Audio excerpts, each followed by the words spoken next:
მოგესალმებით მეგობრებო, დღეს აფხაზეთის ომის დაწყებიდან გავიდა 34 წელი და ტრადიციულად, რა თქმა უნდა, ასეთ დღეს ხდება ბიოლოგიური ნაგავის მოყრა წმინდა ადგილებზე, რასაც მერთა მემორიალები ქვია და იანგისტრემლების ყრა და ასე შემდეგ და დღეს ნიკუტა ყოფილა გვარამია მისული, რა თქმა უნდა, სხვებთან ერთად, სხვა ბიოლოგიურ ნაგავთან ერთად და ისეთი რაღაცა წარმოუთქვია, კაცო, რომ საქართველოს დამაქცევარ ივანიშვილის რეჟიმს რომ მინდა ვკითხო, ვინ დაიწყო 92 წელს აფხაზეთში შემთხვევით ესეც ჩვენ ხომ არ ვიყავითო, შეეხება საწვავსო რაღაც ეს მე ერთი სიტყვით და მთელი რეჩი მოურტყია, რომ ჩვენ დავიწყეთო, არ ვიცი რა, კოცები თავისი უჯიშო ხელმძღვანელობით ამას გაცემენ თუ არ გაცემენ, პასუხს ნიკუტა ამას რო ლაპარაკობს, ამას ლაპარაკობს მთელი უკრინდან საგანმანათლებლო წესით გაზრდილი შიგ ევროპელი პატრიოტები და მინდა პასუხი გავცე კოლექტიურ ბიოლოგიურ ნაგავს და მინდა უთხრა ბატონ ნიკუტა გვარამიას და სხვებს, რომლებიც ახლა გამოდიან და თვითონ აფხაზეთის ომში რო არ მიუღიათ მონაწილეობა, რა თქმა უნდა, არავის არ მიუღია, რა თქმა უნდა, მაგ დროს ესენი ან იმაში იყვნენ, რა ქვია, კოლუმბიის უნივერსიტეტში, ან კემბრიჯში, ან ოქსფორდში, ან ლიეჟში, ან სადღაც უკრინდან ღრმა განათლებას ღებულობდნენ, ან დუბაიდან დუბაიში დარბოდნენ და აფხაზეთის ომისთვის ამათ არ იცალათ. მათი თაობის ომი არის, მაგრამ ამათ არ იცალათ. და ამიტომ როგორც 2008 წელს ომში არ იცალათ და როგორც ვერასდროს ვერ მოიცლიან ომის დროს და ეხლა დგანან აქ და იძახიან ჩვენ ხო არ დავიწყეთ თუ არ ჯერ ჩვენში ვის გულისხმობს მე ვერ ხვდები ალბათ გულისხმობს ესე ოფიციალურად საქართველოს გულისხმობს ეს შენ არ ახარ საქართველო და თქვენ არ ახართ საქართველო და თქვენ მოაიგივებთ თავს საქართველოსთან და ქართველ ერთად ამიტომ თქვენ რა შეგეხებათ თქვენ აი ხუნტას აი ჩათლახების მოდგმას ედვარდ ამბროსევიჩის თამადობით და შემდეგ რომელსაც ხელისუფლებები ქვია რაც ზვიადის დამხობის მერე მოვიდა და დღემდე გრძელდება იქ ყველაფერი თქვენ ამ ხალხს თუ გულისხმობთ კი მე მინდა გითხრათ რომ დიახ თქვენ დაიწყეთ ომი აფხაზეთში ძმათა მკვლელი ომი ყველაზე სასტიკი ომი და დიახ თქვენ შეასრულეთ დაკვეთა საქართველოში დასავლური თურქული და რუსული სპეცსამსახურების. დიახ თქვენ დაიწყეთ. თქვენ შევარდნაძემ დაიწყო, კიტოვანმა დაიწყო, იოსელიანმა დაიწყო, სიგუამ დაიწყო, მათიტაშის მკვლელებმა დაიწყეს, გიაჭანტურიამ დაიწყო, სარიშვილმა დაიწყო. კიდე რომელი ერთი ბოზიშვილი ჩამოგითვალოთ, ზოგი მკვდარია ძაღლი მიგავდა სულში. კი, თქვენ დაიწყეთ. ხო. შევარდნაძე მე ამბობდა იმას, რომ მეო არ ვიციო, მეო არ გამიგიაო, რადიოთი გავიგეო, რომ ომი დაიწყო. რადიო რო არ ყოფილიყო, შეიძლება შევარდნაძეს ახლაც არ ცოდნოდა, რა ქვია, ომი რო დაიწყო. ისე როგორც სააკაშვილს არ დაუწყია ესა, რა ქვია, 2008 წლის ავანტიურა. ხო, ალბათ შევარდნაძეც ხო მისი ბუნებრივი შვილია. მისი პოლიტიკურათაც და იდეოლოგიურაც და ყველანაირად გამოცდილი მისი შვილი ხო არის ესა, თქვენ პრეზიდენტი ხო იძახოდა. ხო და ბაძავს ეთქობა ახლა იმას, რა ქვია, მის სულ აძაღლებულ მამას და მარჩენალს და მასწავლებელს და როგორც სააკაშვილს არ დაუწყია 2008 წლის ომი, ისე შევარდნაძეს არ დაუწყია 2008 წლის ისა 2092 წლის ისა და თქვენ არ დაგიც თქვენ არაფერ შუაში არ ახართ. თქვენ რა შუაში ხართ? თქვენ არაფერ შუაში არ ახართ, კაცო, ეს საქართველოს ტერიტორია იყო და საქართველოს ტერიტორიაზე ქონდა ქართულ ჯარს გავლის უფლება. ამას ხო იძახით? ნუ კანონიერი უფლება ქონდა ქართულ ჯარს გაეარა. და იმ ქართულ ჯარს ვინ სარდლობდა და ვინ გითხრათ რომ ის ჯარი იყო კანონიერი? ვინ გითხრათ რომ ის ჯარი იყო კანონიერი? ეს იყო კიტოვანის არმია, რომელმაც გატეხა ფიცი, რომელმაც ესროლა ეროვნულ ხელისუფლებას, რომელმაც დაამხო კანონიერი ხელისუფლება, თავზე ჩამოიხია კონსტიტუცია, კანონი, ყველაფერი და თავი გამოაცხადა რომ კანონიერი. ის არ ყოფილა კანონიერი? ქვეყანას ყავდა კანონიერი ხელისუფალი, ქვეყანას ყავდა კანონიერი მთავარსარდალი და ის გაქცეული იყო ქვეყნიდან. გაქცეული ყავდათ თქვენ. მხედრიონზე გაქვთ პრეტენზია, ამ მხედრიონის საერთოდ ღმერთმა იცის რა გაერთიანება იყო. მხედრიონი იყო დანაშაულებრივი კრიმინალური ბანდა ძირითადად. კრიმინალური წარსულის ადამიანები, შეკრებილები იყვნენ ჯაბასთან ერთად, კანონიერ გურთან ერთად. რა ვიცი, მერე პროფესორი გახდა, მერე სარდალი გახდა, მერე მწერალი გახდა, პარლამენტარი გახდა და ესე შემდეგ. და შიგნით აი ამ ბანდაში პირდაპირ ციხიდან გამოყავდათ ხალხი, აწვევდნენ სამხედრო ფორმას, აძლევდნენ იერახს და უშვებდნენ აფხაზეთში. და რა შეხება ქონდა ამას კანონიერებასთან? არ იყო ის ჯარი კანონიერი ჯარი. არ იყო კანონიერი ჯარი. იმიტომ რომ ხელისუფლებას არ იყო კანონიერი. ეს ასიმართლე. არ იყო შევარდნაძის ხელისუფლება კანონიერი და ქართული ჯარის სახელი, ისე როგორც ხელისუფლების სახელი, რომელიც ჰქონდათ მიწეპებული, თქვენი მთავარსარდლებიან, თქვენი პრეზიდენტიან, თქვენი მეთაურიან, არ იყავით კანონიერი. და თქვენ დაიწყეთ. კანონიერი პრეზიდენტი იმ მომენტში იყო ზვიად გამსახურდია, რომელიც იყო განდევნილი ქვეყნიდან. აი ზვიად გამსახურდიას რო გაეცა ბრძანება ქართული ჯარისთვის შედით აფხაზეთშიო. აი მაშინ იქნებოდა რომ კანონიერმა ხელისუფლებამ გაცა ბრძანება და შევიდა აფხაზეთში. ეს იქნებოდა კანონიერი. და თუ არ გაატარებდა მაშინ არძიმბა და დანარჩენები ქართულ ჯარს, აი მაშინ გველაპარაკა დანარჩენზე. აფხაზების პასუხი რა იყო იქედან იცით? ხუნტაო, რომელიც თბილისში მოვიდაო და ჯერ თბილისში დაღვარაო, სისხლიო და უკანონოდ მიითვისა ხელისუფლებაო, შემოესიაო აფხაზეთსო, სოხუმში სისხლის დასაღვრელათო და არ გავატარეთ უკანონო არმიაო. გინდა ასე თქვით, გინდა ისე თქვით. საერთაშორისო სამართლით და კანონმდებლობით დიახ ეს მართალია. ვინ როგორ გამოიყენა ეს ცალკე საკითხია. ნეტა საერთოდ არ მისულიყო აფხაზეთამდე ის ჯარი. და ნეტა ქართლში, ნეტა იმერეთში, ნეტა სამეგრელოში გაეწია წინააღმდეგობა. და ნეტა იქვე ჩაძაღლებული იყო მთავარსარდლიანად ის მოთავეები, ვინც ის ჯარი შეიყვანა იქ. მე არა მაქვს საუბარი რიგით ჯარისკაცებზე, მებრძოლებზე, რომელიც რიგითი ჯარი გვართა გულანთებული ხალხი, ვინც იყო ჩაწერილი გვარდიაში იყო თუ მხედრიონში იყო, რამდენი მოტყუებული იყო და რამდენს მართლა ეგონა რომ აი მიდიოდა და მტერს ებრძოდა, ეს ცალკე საკითხავია. მე გელაპარაკებით თქვენ საერთაშორისო სამართლით, კანონმდებლობით და კანონის ენით. თქვენ დაიწყეთ. ასეა ეს. აფხაზური ჯარი არ შემოსულა თბილისში და არ გადაუწვია რუსთაველი. არ ყოფილა ეს. აქედან ხუნტის რატო წავიდა? რატო წავიდნენ? რატო შეესიენ აფხაზეთს? იქ ვიღაცამ რაღაცა მიიღო, რაღაცა კანონი მიიღეს, რაღაცა აღადგინეს, იქ წესი უნდა აღმდგარიყო, იქ კანონიერება უნდა აღმდგარიყო. ბოდიალობდით. რას ბოდიალობდით? რა კავშირში იყო საერთოდ ეგ ყველაფერი? აფხაზეთმა საქართველოს შემადგენლობაში აფხაზ ხალხთან, რუსთან, ბერძნებთან, დანარჩენებთან ერთად ერთი წლით ადრე რეფერენდუმზე მხარი დაუჭირა ლეგიტიმურად და კანონიერად, რაც დღეს არის ფუნდამენტი ქართული სახელმწიფოს არსებობის, როდესაც საქართველოს საბჭოთა კავშირს ეყოფოდა და რეფერენდუმი ჩატარდა, მაშინ აფხაზეთის მოსახლეობამ მხარი დაუჭირა გამოსვლას საქართველოსი რუსეთიდან. აი, ეს იყო კანონიერება. და რაც შეეხება იმას, რომ აფხაზეთმა დამოუკიდებლობა გამოაცხადა, ეს ტყუილია. 1998 წლის რეფერენდუმი იყო შემდეგ უკვე აფხაზეთში, როდესაც უკვე დამთავრდა ომი ყველაფერი ეს, მერე ჩაატარეს აფხაზეთმა რეფერენდუმი, 6 წლის მერე გამოაცხადეს, რომ მათ აქვს სურვილი საქართველოს შემადგენლობიდან გასვლა ოფიციალურად და დოკუმენტალურად. რამდენი სეპარატისტი რას ლაპარაკობდა, ეს ცალკე საკითხია. ეს სხვა საკითხია. აი ეს იყო სიმართლე. თამით აბოლებთ ხალხს დღემდე. რეალური მიზეზი რა გქონდათ? რეალური მიზეზი იყო რა?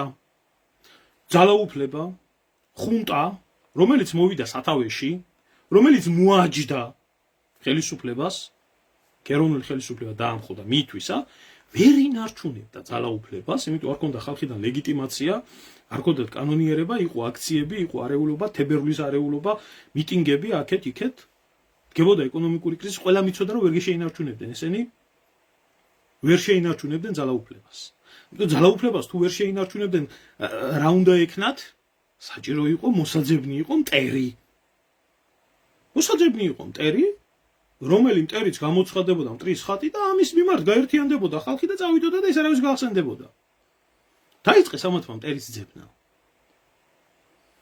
აჭარაში მართალია ვერ შეყვეს ცხვირი, იმიტომ რომ ზვიადის დანიშნული მემედიშვილიშვილი იჯდა იქ და ის რუსეთის ჯარი თუ იდგა იქ, გამოიყენა იმით, რომ არააწიოკებია აჭარა. სამეგრელო. მეგრელი კაცი იყო ახლა. ზვიადი ვარით წარმოშობით, თუმცა ზოგიერთი სირი მეგრელიდან ის გამიგონია, რომ აისო ზვიად გამსახურდია ესო ატანა არ ამაქო, იმიტომ არ მეგრელობდაო. ეგეთი სირებით შემხედრია ცხოვრებაში. და იგივე უთქვიათ კოსტავასე. პიტალოების მეტი რა. მაგრამ ძირითადი სამეგრელოს მოსახლეობა, დასავლეთ საქართველოს მოსახლეობა ძირითადად და საერთოდ საქართველოს მოსახლეობის, ქართული მოსახლეობის უმრავლესი ნაწილი კანონიერ ხელისუფლებას უჭერდა მხარს.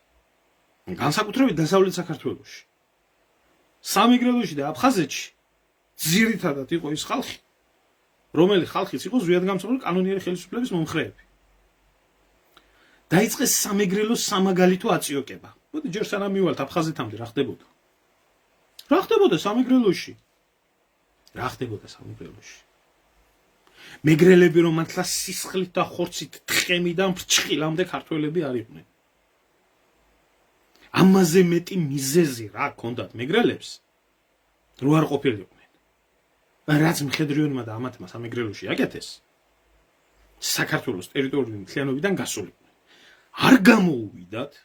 არ გამოუვიდათ არც აჭარაში, იმიტომ რომ თხემი ტერფამდე იყო ქართველი და არის ასლან აბაშიძე. ასლან აბაშიძეს ფეხების ნაბანი არ არიან ესენი. მემედიშვილიშვილი, რომელმაც აჭარა შემოუნარჩუნა საქართველოს. კანონიერად იყო დასმული.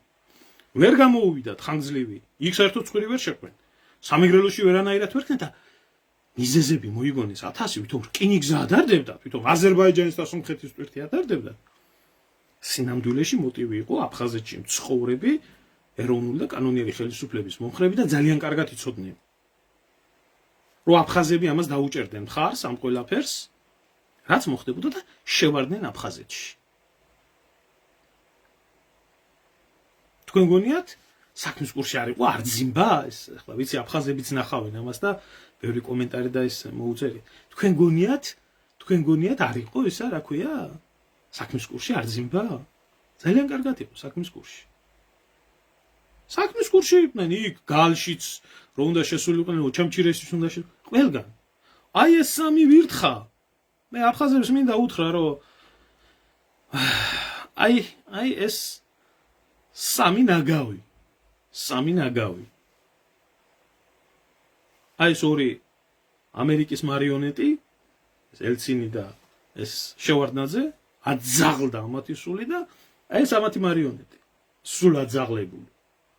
ამათმა მოაწერეს ხელი საკუთარი ხალხის განადგურებაზე, ხოცვაზე, ჟლეტაზე და ამ ყველაფერს სათავეში ვინ ედგათ იცით? საიდან ქონდათ თავარი ლოცვა კურთხება აღებული?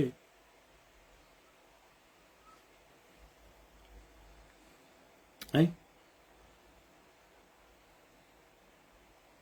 ერთი წუთი მე გაგცემთ მაგ კითხვაზე პასუხს. აი ვინ არის ეს იცით?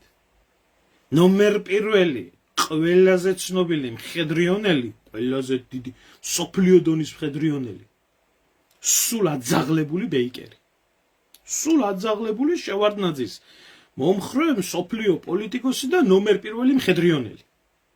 ჯაბა იოსელიანს, კრიმინალს, ავეცი 1000 უბედურების ხელის ჩამორთმენს, აი ამის დავალებით მოხდა ეს ყველაფერი. და მათ ძალიან კარგად ჰქონდა, ძალიან ცივსისხლიანად ჰქონდათ ეს ყველაფერი გაწერილი. აი იქ არის განწყობები, აქ ეს განწყობა, იქ ის განწყობა, 1000 პრობლემა, 1000 არეულობა, ეს მოხდება. ქართველები და აფხაზები ერთმანეთს გადაეკიდებიან, ქართველები და რუსები ერთმანეთს გადაიკიდებიან. რკინიგზა, რომელიც არის დამაკავშირებელი სამხრეთ კავკასიის, ეს იქნება თავიდან ბოლომდე გადაკეტილი ირანთან მიმართულებით, რომელიც იყო. უამრავი პრობლემები შეიქმნება კავკასიაში, საქართველოს გამოიფიტება, გამოფარჩაკდება ყველანაირად, გახდება ჩვენი ბოლომდე ლაქია, იქნება ეკონომიკურად და პოლიტიკურად დაქვემდებარებაში, მტერი ეყოლებათ რუსეთი, რუსეთი არის ჩვენ ხელში, აი ესე რასაც იტყოდნენ თეთრ სახლში, რასაც იტყოდნენ ბრიუსელში, იმას აკეთებდა ელცინი და ღმერთო დალოცი ამერიკაო იყვიროდა. და იქეთ რუსებს ასე გავაკეთებიერთ, აქეთ შევარდნოდეს ასე გავაკეთებიერთ და ჩვენ შევინარჩუნებთ გავლენას საქართველოსეც, შევინარჩუნებთ გავლენას რუსეთზეც, ჩვენი ხალხი გვეყოლება იქ და იქნებით ბედნიერები. აი ეს იყო აფხაზეთის ომის თავი და ბოლო. და ჩვენ არსად არ გამოუჩნდებით, ძმაო. ჩვენ არ გვექნება არანაირი პრობლემა. რუსეთის და საქართველოს ჩვენზე იქნება ჩამოკიდებული. აი ეს გააკეთა დასავლეთმა, ეს გააკეთა დასავლეთის აგენტურამ. ეს იყო თავიდან ბოლომდე ამათი ჩაფიქრებული ხაფანგი, რომელშიც უნდა გამმულიყო საქართველოს მისი მოსახლეობით, რუსეთი თავისთავად, აფხაზეთი თავისთავად და აქ რა იქნებოდა, ხო, ეგ აღარავის აღარ აინტერესებდა, მთავარია ყოფილიყო ბევრი სისხლი, მთავარია ყოფილიყო დიდი სისხლი დაღვრილი, ეს იყო თურქების ინტერესებშიც, ეს იყო ყველას ინტერესებში, ეს არ იყო რეალურად ეს ყველაფერი არ იყო ქართველების და აფხაზების და იქ ცხოვრები ადამიანების რეალურად მათ ინტერესებში ეს არის. იმიტომ რომ რაც დაემართა საქართველოს, დანარჩენ საქართველოს ის დაემართა აფხაზეთსაც. გადამწვარი, განადგურებული, დაშლილი, არეული, მერე ახლა იმაზე არა მაქვს საერთოდ ლაპარაკი, რომ ზოგს დედა ყავდა ქართველი, ზოგს მამა ყავდა ქართველი. ახლა იმაზე უკვე იქ კუთხური მით რა ქვია მეგრულ აფხაზური ოჯახები რამდენი იყო და ამაზე საერთოდ ზედმეტია ლაპარაკი და კავკასიაში გაჩნდა დიდი უბედურება, რომელიც ხაობები გადავა და ეს ყველაფერი ასე გემრიელად მოხდა და ეს ყველაფერი ასე გემრიელად დასრულდა და არის დღესაც. ამის მერე რუსებთან ერთად ესენი მოახდენენ ჩვენ შერიგებას. ჟენევაში შერიგდება ქართველი და აფხაზი, ქართველი და ოსი, ამერიკის, ევროკავშირის და რუსეთის შრომავლობით. აი ამ იდიოტიზმის ვისჯერა. ვისჯერა. მე მაინტერესებს, ვინ რა 34 წელიწადია, ხო გვარიგებენ. და ხო შედეგი ნულია. ხო არის ნული შედეგი. აი ეს ნული შედეგი იქნება ყოველთვის. აი ამას მივიღებთ. ეხლა რა შეიძლება იმათ აფხაზებს იქეთ. ხო მაგარი დამოუკიდებლები ხართ. მაგარი დამოუკიდებლები ხართ. ну მაგარი დამოუკიდებლები იქნებით. აი ამ იდიოტურ იდეოლოგიას ქართველების მტრობასთან დაკავშირებით სანამ არ წაიშლით. აი მე არ მაქვს ლაპარაკი, რომ იქ მარტო ვიღაცა ეს. იქ არის საზოგადოება. რომელთა 70% სისხლით ქართველია. მე არ გულისხმობ სომხებს და არ გულისხმობ დანარჩენებს, ვინც იქ არიან მე დამატებული ამ კონფლიქტს.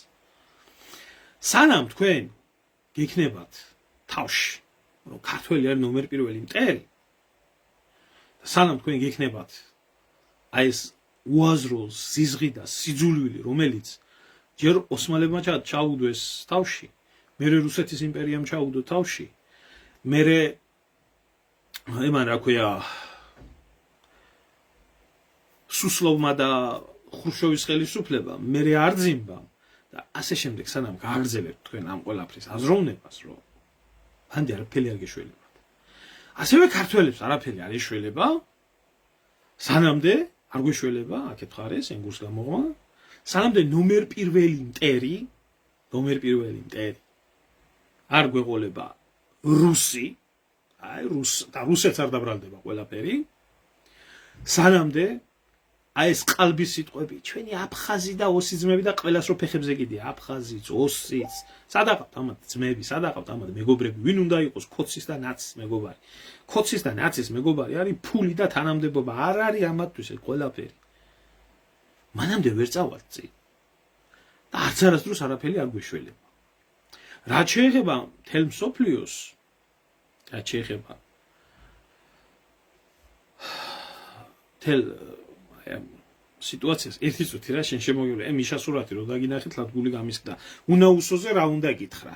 უნაუსოზე მე მაგ ცალკე ვიდეო გაკეთებული და უნაუსო იყო შევარდნაძის მიერ დაქირავებული 50 კაციანი რაზმი, შეგრძანდი ქვემოთ მაგ 50 კაციანი რაზმი, რომელიც აფხაზეთშიც იბრძოდა. მერე სამეგრელოში ზვიად გამსახურდიას მომხრეების წინააღმდეგ იბრძოდა. ასევე უკრაინული ბალტინის დესანტი იქნა გადმოსმული ეროვნული ხელისუფლების გასანადგურებლად, კრავჩუკმა გამოუგზავნა ეგ ყველაფერი და იქეთ აფხაზების მხარეს, აფხაზების ვისაც გაინტერესებს, შედით აქ რა ქვემოთ ვიდეოა და ნახეთ.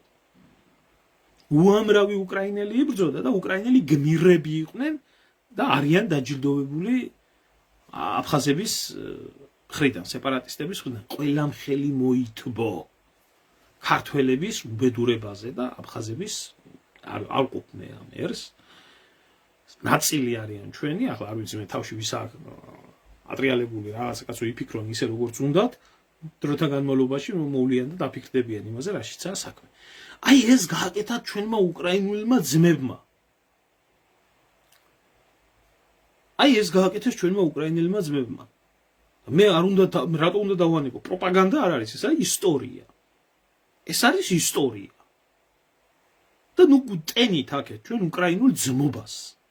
და უკრაინელებმა ჰუმანიტარული დახმარება თუ ჩაატარეს და თუ გამოიყვანეს იქიდან დევნილი მოსახლეობა, იმ ჰუმანიტარულ მისიაში პირდაპირ იყო მიწერილი, რომ დაჭრილი ფორმიანი სამხედრო და ჯარისკაცი თუ იქნებოდა იქ, კაცშვილი არ გამოიყვანათ.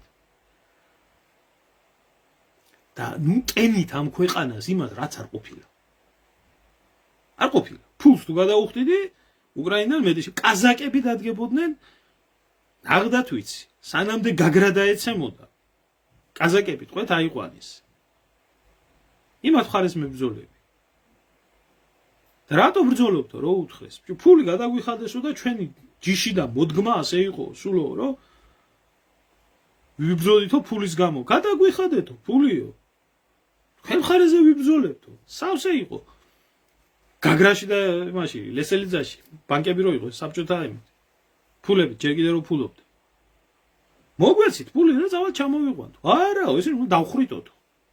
მიაყენეს კედელთან დახვრიტე. 7 კაზაკის სისხლის ასაღებად ფულის мотиваცია რო გქონდათ. მთელი კაზაკების ურდო წამოვიდა იქეთ. აი ეს გაკეთდა. ხო, ფულს და აფხაზეთის ომში ჩვენ არ გვებრძოლებოდა მარტო რუსი. ჩვენ გვებრძოდა უკრაინელი.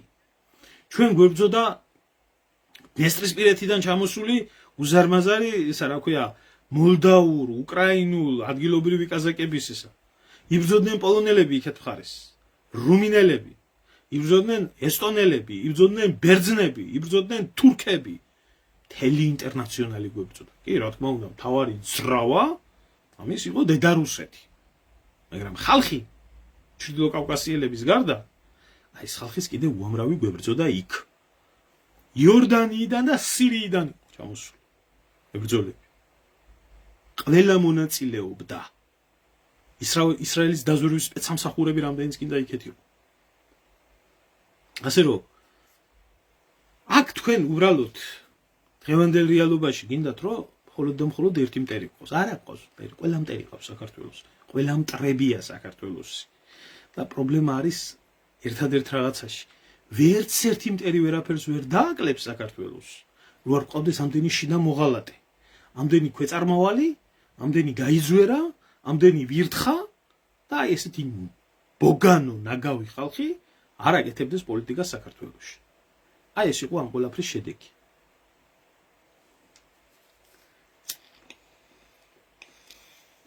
მე ჩრდილო კავკასიელების გარდა მაგ ლაპარაკი რომ ყველა ჩრდილო კავკასია სრულად იყო წარმოდგენილი იქ.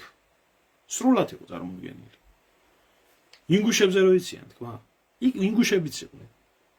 უბრალოდ იქ სხვა რაღაცა მოხდა. 1 და 2 ყველგან მოინახება. იქ მოხდა პირდაპირ უხუცესების გამოსვლა და გაცხადება.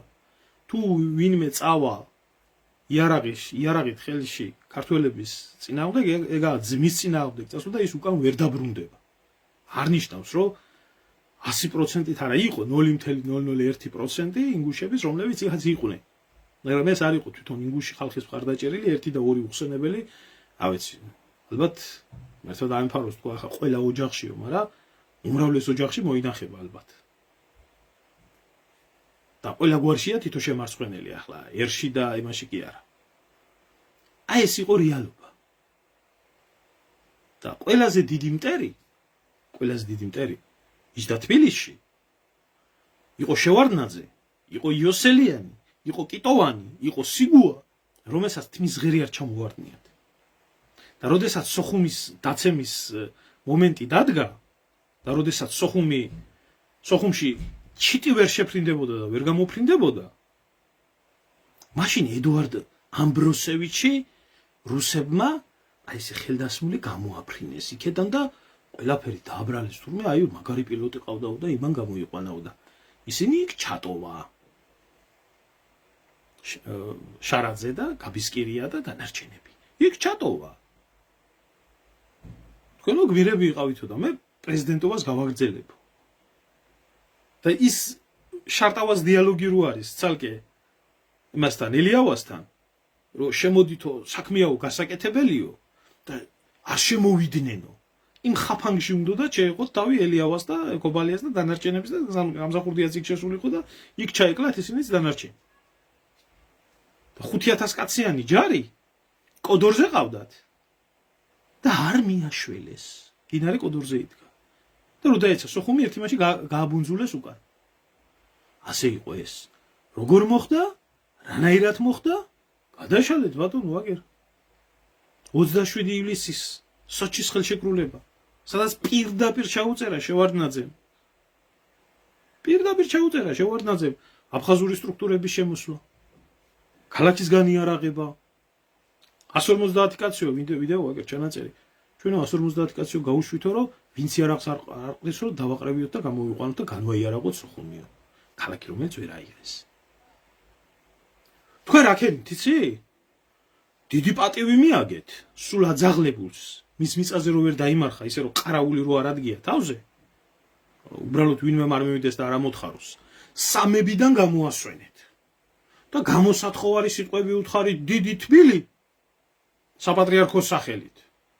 თუ როგორ გაქრისტიანდა ედუარდი გიორგად წოდებული და ის მიუგზავნეთ, რა ქვია, ეს ჭუაძემ წაიკითხა ეგ ყველაფერი ბიტკოინების მეფემ საპატრიარქოს სახელით.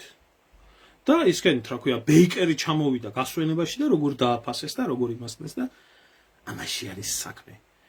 გამოიყენეს ყველაფერში. გერმანია იყო, ბირთვული განიარაღება იყო, საბჭოთა კავშირის დაშლა იყო, თუ რამე იყო. და ელემენტარულია საქართველოში, რომ დადიოდა სოხუმში და იზახოდა, მე ბერლინის კედელი დავანგრიე და ახლა ჩემ სამშობლოს უჭირს და საქართველოში არათუ ტყვია მოაწოდა ვინმე, ელემენტარული სიტყვაც, ერთი სიტყვაც არ გააკეთეს. ეხლა თქვენ წარმოიდგინეთ, ეხლა რა ამბებია ატეხილი უკრაინის და სხვის გამო და იმ პერიოდის ელცინის და რუსეთის ხელისუფლებისთვის ვინმეს ფეხი რო დაეკაკუნებია ამერიკაში, ბრიუსელში, რომ დაანებე საქართველოს თავი, შეეშვი საქართველოს, თუ არა ჩვენი ურთიერთობები გაფუჭდება და უბრალოდ არ მიახმარო არავინ. შეეშვი, მოგვარდეს ეს კონფლიქტი. თქვენ გუნიათ ელცინი რამეს გადაწყვეტდა თვითონ? ეს ის პერიოდი არის, როდესაც რუსეთის ბირთვულ ობიექტებზე ამერიკელები დგანან, დროშაუდებ თავისი და მთელი არსენალი და ყველაფერი კონტროლდება. იქედან იყო მწვანე ანთებული. და არავის არ ახსოვდა მაშინ საქართველო, არავის არ ახსოვდა მაშინ ქართველები, არავის ესმოდა იმ 300,000 დევნილის ტირილი, არავის არ ახსოვდა ეს უბედურება, იმიტომ რომ მათი რეჟიმი იყო. მათი დამყარებული რეჟიმი იყო, მათ დაუჭირეს მხარი ზვიადგამსახურდია ზვერიდან მდინარის აღმამედისო. და მე როდესაც შევარდნაძის მხარდასაჭერად ჩამოვიდნენ პროვინციული ფაშიზმი ვინც დაავარცხა, იქ ხალხი იხოცებოდა და ამას ვერ ხედავდა ბეიკერი. და ჩვენი ძმა და ჩვენი მეგობარი და ჩვენი ასე და ჩვენი ისე. და ისე დარჩა შევარდნაძე გამოვლებული ერთ ადგილას და გადაგდებული და მე ასე უთხრეს ჩვენო ესო რა ქვია ჯარსო ვერ გამოვაგზავნით. შევარდნაძე თავს თუ მოიდებილებდა, თორე შევარდნაძეს ვერავინ ვერ მოატყუებდა. რაშიც იყო ძალიან კარგად გამოცდილი და რაც ყველაზე ძალიან კარგად ესმოდა, ეს იყო მოტყუება, ეს იყო გადაგდება, ეს იყო ღალატი. ეს იყო თავისიანის გაწირვა. გროსმაისტერი იყო ამაში. და აურა ქონდა ისეთი, რამდენთან მილაპარაკებია აფხაზეთის ომის მონაწილეებთან, მართლა აი თავდადებულ ადამიანებთან და მithქვია, გვერდით ყავდათ მოღალატე. თავარი სისხლის მსმელი. ერთი ტყვია, ნუ თუ ვერავინ ვერ გაიმეტა, რომ შუბში დაეჭედებიათ ახლა იმ ბიჭებს, ვაჟკაცობას ვერ დაუწუნებ და ვერაფერს. იმდენად ძლიერი აურა ქონდა, შვილებო. მოვიდოდა ჩაიხუტებო აიმე ფრონტზე, გეგონებოდა ესა. რაშიც იყო შევარდნაძე ძლიერი, ზუსტად ის იყო ტყუილი, აფირისტობა, ჰიჰაჰა. და მომაკვდინებელი დარტყმის მოყოლება ბოლოში, როგორც გაუკეთა შარტავას, გაბისკირიას, როგორც გაუკეთა იმას, რა ქვია, რაულ ეშბას და მამია ალასანიას და სხვას დანარჩენებს, იქ ჩატოვასო ხუმში. თვითონ ამაზეც გამოზრვა. აცხონოს ღმერთმა შარტავას, გაბისკირიას და ყველასული ვაჟკაცები იყვნენ. მაგრამ როდესაც აი ესე უპირისპირდებოდნენ ეროვნულ ხელისუფლებას, მაშინ უნდა ეფიქრათ რა ძალა მოვიდოდა, რომელი ძალაც შეიწირავდა ამ ყველაფერს და შეიწირა. ზუსტად იმ ძალამ შეიწირა. ზუსტად ედუარდ ამბროსევიჩმა შეიწირა 2 წელიწადში. ეგ ხალხი თვითონაც ვერ ხვდებოდნენ, ისე კონდა თავი ხაფანგში გაყოფილი. აი ეს ბრწყინვალე შეეძლო ედუარდ ამბროსევიჩს. ხო, ამიტომ დღესდღეობით აფხაზებთან ურთიერთობაში იმით წავიწიეთ წინ, მას მერე, რომ აი თურმე ბენზინი მივყიდეთ აფხაზებს. აი და ამას განიხილავენ, რომ ეს აქეთ ამხრიდან არის უდიდესი მიღწევა, რომ ბენზინი მივყიდეთ თურმე აფხაზებს და ჩვენ ერთი ნაბიჯი გადავდგით თურმე 34 წლის მერე აფხაზებთან შერიგებაში. იქეთ მეორე მხარე ნიკუტა და მთელი ამათი სასტავი გამოდის და კივის და წივის, რომ ეს როგორ მოხდა და ეს რანაირად მოხდა და ფული იშოვეს, ბიზნესი გააკეთეს და ამას ამადლიან ხალხს. ხა რას გეტყვი ნიკუტა და ეს პატრიოტები რო ხართ, იცით? აი ეს არის თურქული გაზეთი. ეს არის თურქეთში მოქმედი გაერთიანება, რომელიც ღიად არ მალავს, ღიად აქვეყნებს, ღიად ითხოვს, ახლა თურქული 7 პარტია ითხოვს იმას, რომ აფხაზეთის დეიზოლაცია მოხდეს. აგერაა გამოქვეყნებული, აგერ და აბეჭდილია და მაშინდელი თურქი მუჰაჯირების სახელები, გვარები, სურათები, მონაწილეობა აგერაა და დიდი სიამაყით აფხაზების გენოციდში გვდებენ ბრალს. სულეიმან დემირელს სხვა არაფერი არ უთქვია 92 წლის 14-ში. არაფერი არ უთქვია. დაადანაშაულა მაშინდელი შევარდნაძის ხუნტა აფხაზი ხალხის გენოციდში. ხუნტა კი არა, ქართველიერი დაადანაშაულა. აი, არა აბაზე ლაპარაკი არ შეიძლება. არ შეიძლება. და იმის გამო, რომ დანარჩენ საქართველოსთან არ გავიფუჭოთ ურთიერთობა, ღიად ვერ ჩავერევითო და ფარულათო ჰუმანიტარული დახმარება იქნებოდა, მებრძოლების გადასროლა იქნებოდა, კომუნიკაცია, კავშირგაბმულობა, ამაში ყველაფერში დავეხმარებითო. ჩვენ აფხაზებს და ეხმარებოდნენ. დღეს აგერ ღიად ამბობენ. საქართველოში რეაქცია 0. ერთი კაცი არ მივიდა თურქეთის საელჩოსთან, ერთმა კაცმა არ მოითხოვა პასუხი, ერთმა ადამიანმა არ ჩააბარა საპროტესტო ნოტა თურქეთის ელჩს. ეს რა ხდება თქვენ ქვეყანაში, ეს რა განიხილება თქვენს პარლამენტში? ყველა არის ჩასრული ყველა არის გაჩუმებული, დაწყებული საგარეო საქმეთა სამინისტროდან, გაგრძელებული მთელი საკოცეთი, გაგრძელებული ახლა ამაც ეხლა საერთოდ ლაპარაკი არაა, კაცო, კი არა, თურქული ჯაჟო შემოვიდეს, წინ ჩაუდგებიან ალბათ სათავეში. 2008 წლის ომის დროს ძალიან ბედნიერები იყვნენ, რომ თურქეთს უნდოდა საქართველოში ინტერვენციის და ბუფერული ზონის დაკავება და ესენი გადავიდოდნენ ბათუმში და თურქული პროტექტორატის ქვეშ იცხოვრებდნენ და კანონიერი ხელისუფლების იმას გააგრძელებდნენ თორემ 2008 წლის ომში. და ეს ხალხი დამდგარია და იყურება და აბა აფხაზი მტერია, აბა ის მტერია, აბა ეს მტერია, რუსეთი ოკუპანტია, სხვა არავინ.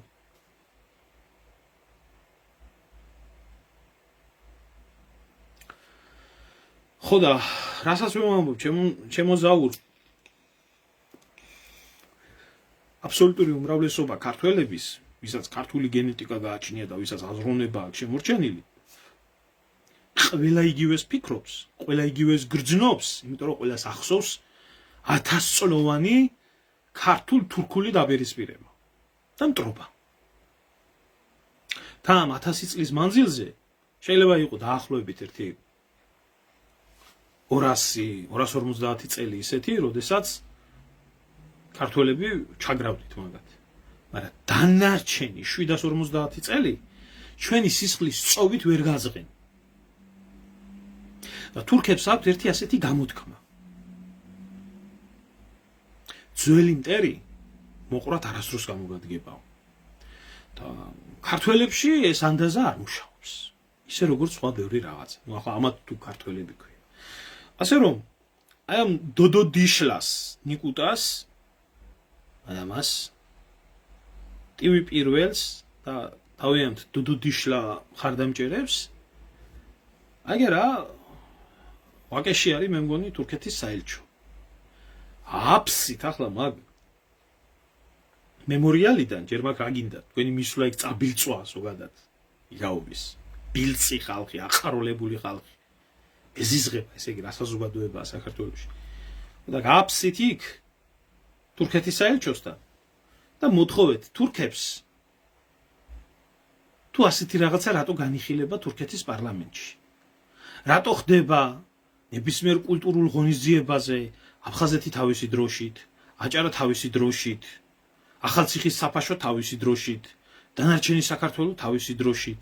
რატო წერია, რატო ასწავლიან, რომ თურქეთი, ისა რა ქვია, აჭარა და დანარჩენი საქართველო მიიტაცა. რატო არის გააქტიურებული თურქი მესხების საკითხი? რატო ცდილობენ? რატო აკეთებენ ამას? ხო გწემენ პატივს. ხო ტერიტორიული მთლიანობას. ასე ახლა ლეგიტიმაციაზე თუ მიდგება საქმე და აფხაზები არა ლეგიტიმურები არიან, ისინი არა ასე დღევანდელ საქართველოს ხელისუფლებას არც ევროკავშირი იცნობს ლეგიტიმურად. არც ეგრეთ წოდებულ პრეზიდენტს ლეგიტიმაციას არავინ არ აძლევს. დასავლეთში ყოველ შემთხვევაში თქვენ დასავლეთში. და არც აფხაზებს ცნობენ ლეგიტიმურად. მაგრამ ამით რა იცვლება? ადგილზე იცვლება რამე? თქვენ კანონმდებლობით შეიძლება მზის ამოსვლა და მზის ჩასვლა აკრძალოთ, მაგრამ ეს კი არ ნიშნავს, რომ მაგ ასე მოხდება. აი ეს არის რეალობა, რომელ რეალობაში ჩავარდა ქართველიც და ჩავარდა აფხაზიც, ენგურს გადაღმა, ენგურს გადმოღმა და რომელსაც აქვს ერთმანეთის გესლი, რომელსაც აქვს ერთმანეთის შუღლი, რომელსაც აქვს ერთმანეთის ჯინი, ეს კავკასია და სისხლის აღების გენეტიკური წესი არის დარჩენილი, ოცნებობს. მე არ დავმალავ იმასაც, რომ ეს მქონდა ეს განცდა. ეს მქონდა ის განცდა, რომ როდის შევძლებდი აი შესვლას, გადავლას, როდის მოხდებოდა. ახალგაზრდულას აქვს განსაკუთრებით გააჩინა. რაც ეს კონფლიქტი საბოლოო ჯამში შევისწავლე. მე ერთი რაღაცა მინდა გითხრათ, აი დაზარალებულები ვართ, ამდენი მოგვიკლეს, იმდენი მოგვიკლეს. აფხაზების მხრიდან თქვენ არც არ გიყურებიათ ამ კონფლიქტისთვის. და არასდროს არ შეუხედია ამისთვის არავის. ყველა აფხაზურ ოჯახში ორი თუ არა ერთი მაინცაა ქართველების ხელით მოკლული. ორი თუ არა ერთი. მაინც არ დარჩენილა აფხაზური ოჯახი, სადაც ეს უბედურება არ შევიდა. ზოგიერთ ოჯახში 4 და 5-ია ამოწყვეტილი თლად. იმომიდა. ხო და თქვენ რო თქვენი გტკივათ და თქვენსაც დაარდობთ ნებისმიერს ჩვენ მეც ერის ნაწილი ვარ და ამას ვფიქრობ. ვეფხისა და მოყმის ერი ვარ თუ რო იძახით. მაშინ იმათით ტკივილიც გაიგეთ. და ისინი არ შემოჭრილან. თბილისში და რუსთაველზე არ მოუწყვიათ გადატრიალება. რუსთაველზე ვინც მოასწრო გადატრიალება, ვინც დაღვარა სისხლი, იმან დაღვარა სისხლი სამეგრელოშიც, იმან დაღვარა სისხლი სოხუმშიც და იზღრის ქართულ სისხლს და ქართულ გენეტიკას ეს უჯიშო ხუნდა დღემდე. ჩაძაღლდა შევარდნაძე პასუხი არ უგია, ჩაძაღლდა იოსელიანი პასუხი არ უგია, ჩაძაღლდა კიტოვანი არ უგია, არც არავის, არც სიგუას და უფრო მეტიც ამ ყველაფერი უბედურების ჩამდენები ეგრაა პანთეონში დასვენებული ჯაბა. იმიტომ რომ ჯაბას პატარა ბიჭები და ჯაბას პატარა გოგოები აი ისეთი როგორიც არის მაგალითად ხანი ხვინდრავა. ისეთი მაგალითად როგორიც არის ნანაია კაკაბაძე. ეგ რო ეგდოდა ზვიად გამსახურდება მის თავს მოუძღო გადატრიალება. სანამ ამას ქართველიერი არ აღიარებს, სანამ ამას თავისი სახელი არ დაერქმება, სანამდე ამ უბედურებას თავისი რეალური სტატუსი არ მიენიჭება, მან საქართველოს საშველი არ იქნება. ეს ბოროტი და ავადმყოფური ძალა ყოველთვის იდგა, ყოველთვის იქნება მომავალში იმ გულანთებული პატრიოტების უკან, ვინც მზად არიან თავი გაწირონ სამშობლოსთვის და ეს სისხლით ჩამორიცხონ. თვითონ არც ერთ ომში არასდროს არ მიიღებენ მონაწილეობას. და აქ დაგიწყებენ რუსთაველზე რუსეთი ოკუპანტია, ეს დღეს სხვათა შორის ამან გაიხსენა ამან ის გაგრის სტადიონზეო ფეხბურთს თამაშობდნენო ქართველების თავებით. მე ვერსად ვერ მივაგენი, ვერანაირ მტკიცებულებაში, არანაირი კვალის აიმისო, რომ ქართველების მოჭრილი თავით ჯერ აფხაზები თამაშობდნენ ფეხბურთს, უბრალოდ ჯერ ჩეჩნები, მერე აფხაზები. ვერსად ვერ მივაკვლიე ამას. არანაირი ამის მტკიცებულება არ არის გარდა ომის ლეგენდისა. არ არსებობს მსგავსი რაღაცა. აფხაზეთის ომი იყო სასტიკი ომი. აფხაზეთის ომში იყო 1000 უბედურება მომხდარი. ხრეთ დითო, გამოვიდა ეხპატა ზაქარიაშვილი და თვითონ მონაწილეობდა კიდე კაი რო გაბედა და აღიარა. მარტო აქეთ ამ მხრიდან კი არაო, იქეთ ამ მხრიდანაცო კამანიდან ამდენი მიცვალებული გამოიყვანთ ერთი ცოცხალი როგორ არ გადარჩაო. ისე უღირსად იქცეოდა ეს ყველაფერი. და აი ამდენი ხნის მერე ჩვენ საშუალება მივეცით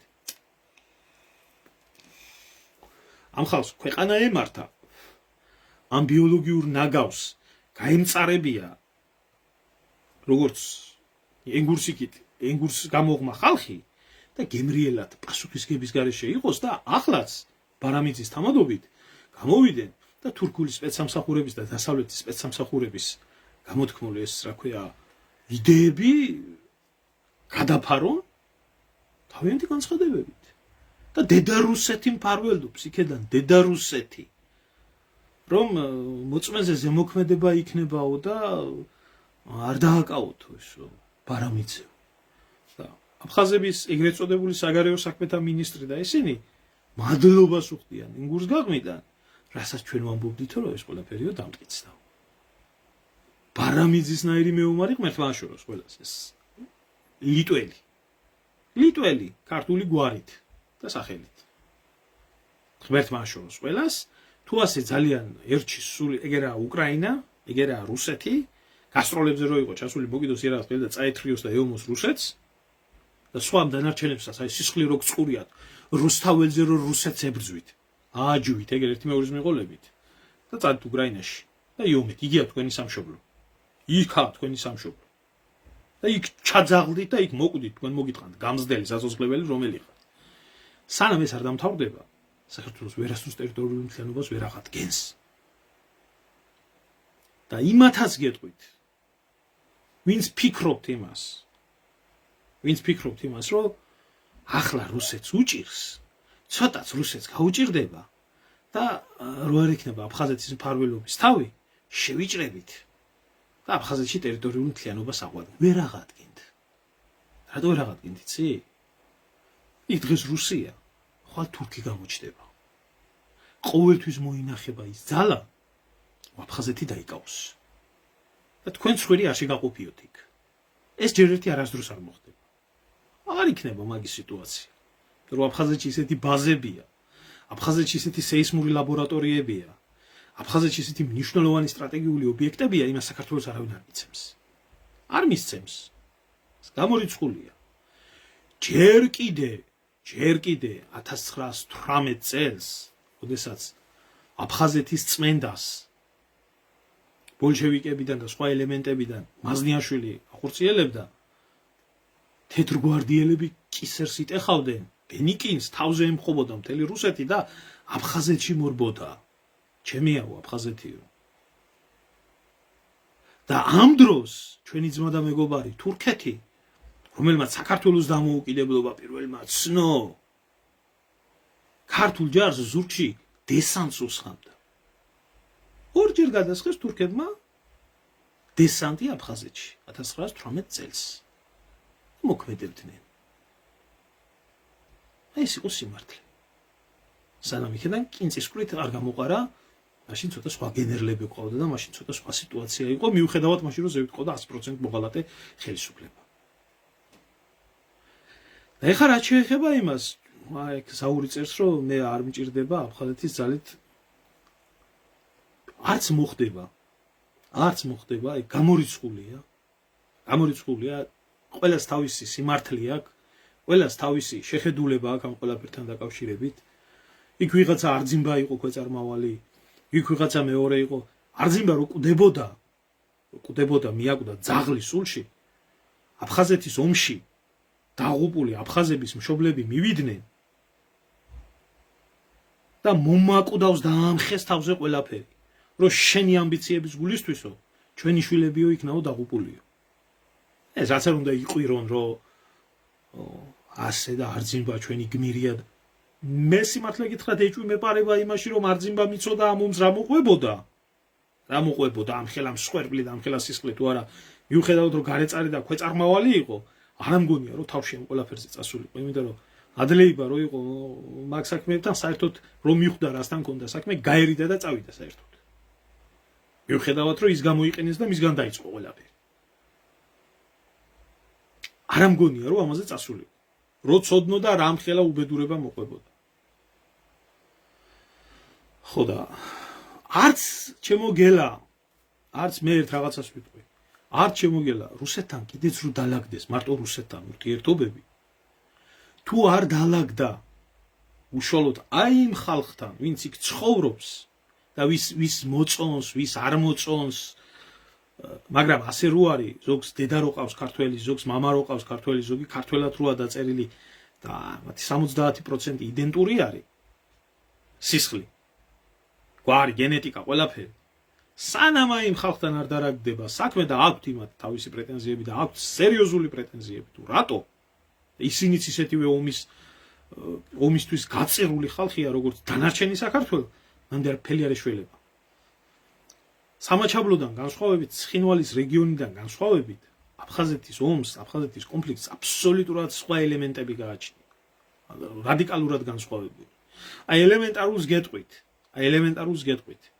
იმას, რასაც არასდროს მაგალითად არ გეტყვით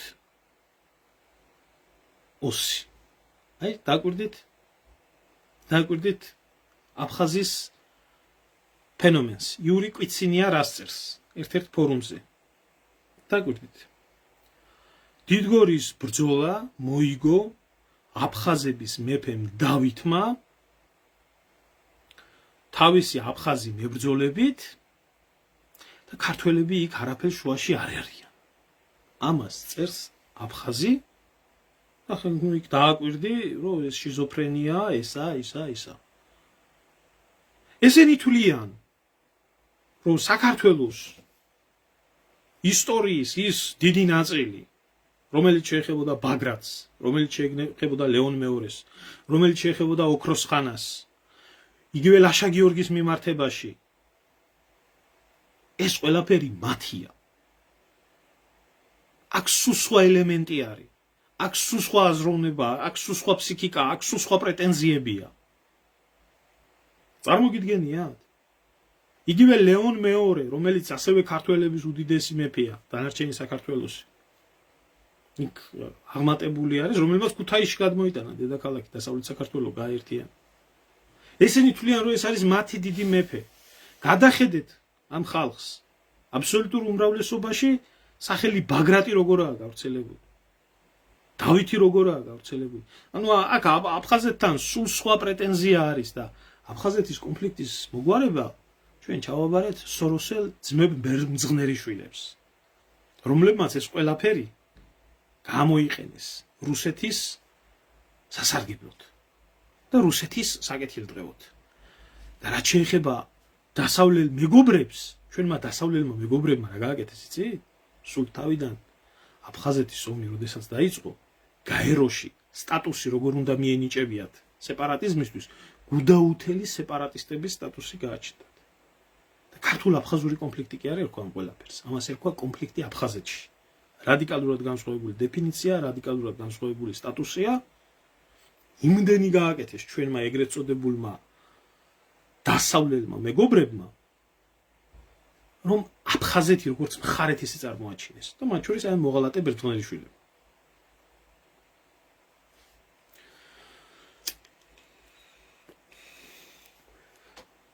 ჩემო დავით, ვინ რას იბრალებს, ეს გასაგებია, მაგრამ აი ამ ლაივის ქვემოთ შეგიძლიათ ჩამოხვიდე და ნახო ვიდეო, სადაც მე ამოვიღე ქართული გვარების, ქართული სახელების და ქართველები, რომლებიც აფხაზეთის გმირები არიან. მიდი, ნახე. ვინ რას იბრალებდა და როგორ იბრალებდა. და ეს სუფთა სამოქალაქო ომია, რომელშიც ჩაერია მერე მესამე ძალა. და ვინ დაიწყო ეს ყველაფერი, ამას აქვს თავისი სახელი. ამ კონფლიქტის მოგვარება შეიძლება ერთადერთი რამით, თუკი საქართველოს იქნება ეროვნული სახელმწიფო, რომელსაც ექნება ეროვნული პოლიტიკა, რომელიც იქნება ორიენტირებული როგორც აფხაზზე, ისე სვანზე, მეგრელზე, ქართლელზე, კახელზე, აჭარელზე, გურულზე და ასე შემდეგ, სამდე თქვენ ამ ხალხს დაუწყებთ ლაპარაკს ევროღირებულებებით, ნატოს სტანდარტებით და ასე შემდეგ და ასე შემდეგ, მანდ ერთხელ იქნება. რას პირდებით? სოხუმში შეხვალთ და ერთ გეი პარადს ჩაატარებთ, ხო? ხო და აი ამაში არის შემოწმებული საქმე, ახლა მაგი უკვე ცოტა სხვა მიმართულებით წაგვიყვანს. მაგრამ აი ეს არის რეალობა. კითხვა ნიკუტას და დანარჩენებს, ჩვენ დავიწყეთ ომი, დიახ, თქვენ დაიწყეთ ომი. დიახ, თქვენ დაიწყეთ ომი.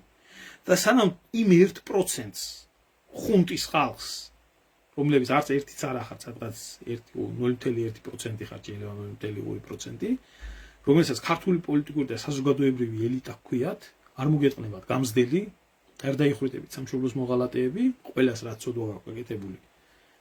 მთელი საქართველოს მიმართ, მანდ ერთხელი ეშველება ამ ყველაფერს და ბენზინით და ემეთი რა ქვია, თქვენ ვერასდროს აფხაზებს ვერ შეირიგებთ. ეს გამორიცხული. ერთადერთი გამოსავალი არის ქართველების და დანარჩენი საქართველოს და აფხაზების შერიგება მოხდეს იმ მენტალური, იმ ტრადიციული, იმ წესებით, რასაც კავკასია ქვია, რასაც საქართველო ქვია და ეს უნდა აისახოს კონსტიტუციაში და ამით შეიძლება მოგვარდეს ეგ პრობლემა სამართლიანად და ხანგრძლივი მშვიდობით. და ასე მოგვარდება ეგ ყველაფერი. ესაა ჩემი საქმე. კარგად გრძელდებოდეთ, დიდი მადლობა ყველას ყურადღებისთვის.